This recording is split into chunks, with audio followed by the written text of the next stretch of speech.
Imos sobre 4 rodas porque imos falar agora dun tema que nos afecta a moitos condutores, porque se o noso coche tiver algún problema, íanos custar caro atopar un taller que nos lo solucionara. Por qué? Porque non dan feito. Como ven no titular, os talleres queren atender a todos, pero é imposible. Por que é imposible, Yaiza? Por que os talleres non dan feito? Hai tres motivos principais. Por un lado, a falta de persoal. Especialmente falan nos talleres que lles faltan chapistas, pintores e electromecánicos. Pero vamos, que a falta é en xeral.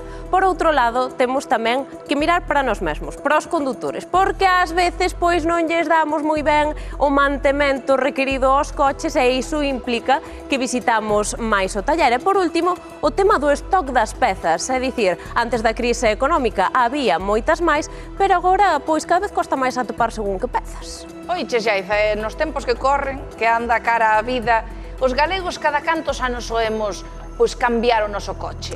Debe estar a economía fastidiada, sí, Rocío? Porque xa che digo eu que cada vez temos coches máis antigos. Ano 2008, a idade media dun coche nunha familia española era de 8,4 anos, é dicir, non chegaba aos 10 anos e xa cambiábamos de coche. Pero mirade, ano 2014 sube esa idade ata algo máis dos 11 anos para substituílo. Pero que se miramos para o ano pasado, mirade para aquí, xa aumenta ata os 14 anos e medio. Outro dato que nos chamou a atención é que un terzo dos españois ten un vehículo que ten máis de 20 anos. É dicir, que cada vez, como vedes, a tendencia dinos que temos coches pois máis antigos, máis veteranos. Entón, para que nos cheguen en bo estado e de boa maneira a esa idade, o que temos que facer é corrixir algúns malos vicios. Precisamente, hoxe fomos ata Reparauto en Sada e ali David díxonos cales son estes malos vicios que máis cometemos e tamén como facer para evitalos e darlles unha boa vida útil aos nosos coches. David, estou de estrea con este cochazo e quero que me digas cales son os consellos que teño que ter en conta para poder vir o menos posible a visitarte, porque ao final os cartos son os cartos. Cando arranques o vehículo, sobre todo con motor en frío, nunca des aceleros bruscos. Eso evitas que un maior desgaste e unha avería do motor a largo plazo. Entón, a partir de que kilómetro podo acelerar? Pois hai que esperar polo menos 5 minutiños ben, ir suave.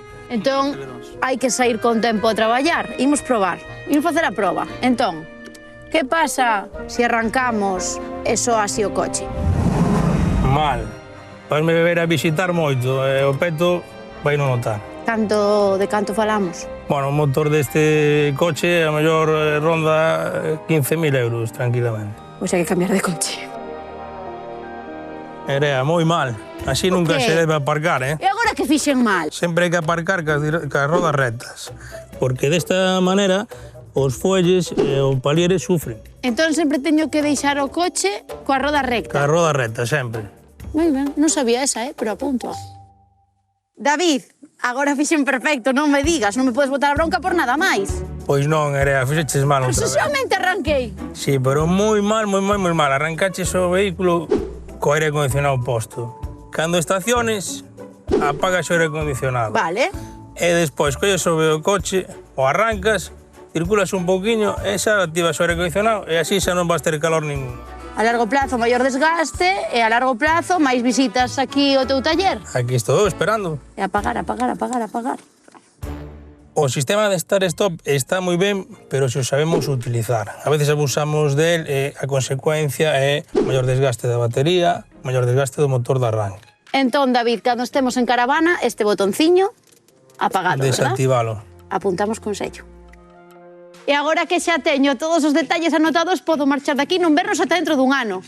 Ai, non, espera, faltame o máis importante, o tema do embrague. É moi importante, cando estamos co vehículo parado, temos a costume de ter o pé encima do pedal de embrague. Eso é un erro moi grave. E tamén sei que cando toca frear, primeiro pisamos o freo e despois o embrague, verdad? Claro. Sí. Non ao revés. No, eso está ben, eso faz ben, sí. Pois moitísimas gracias polos teus consellos, David. Agora xa son unha conductora premium. Vounos aplicar todos todiños para vernos en moito tempo. Gracias.